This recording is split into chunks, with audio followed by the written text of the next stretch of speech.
রাঙামাটির কাপ্তাই উপজেলার ঐতিহ্যবাহী শতবর্ষী চিংমরং বৌদ্ধবিহারের নির্মাণাধীন তোরণের ভিত্তিপ্রস্তর স্থাপন করা হয়েছে।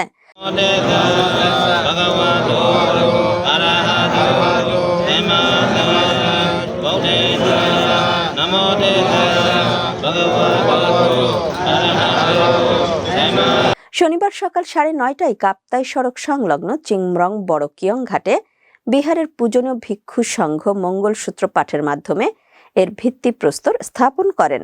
এ সময় বিহার পরিচালনা কমিটির পক্ষ হতে মং সুইপ্রু মার্মা, ক্যাওজ মং চৌধুরী, উ থয় মং মার্মা, মং সুই উ মার্মা, পাশুই উ মার্মা, চচা অং মার্মা সহ দায়ক দায়িকারা উপস্থিত ছিলেন।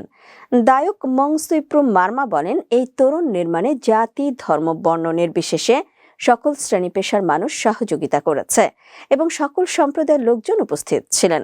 উল্লেখ্য, কাপ্তাই উপজেলার 3 নম্বর চিত্তমরম ইউনিয়নে 1925 সালে এই বিহার প্রতিষ্ঠা করা হয়।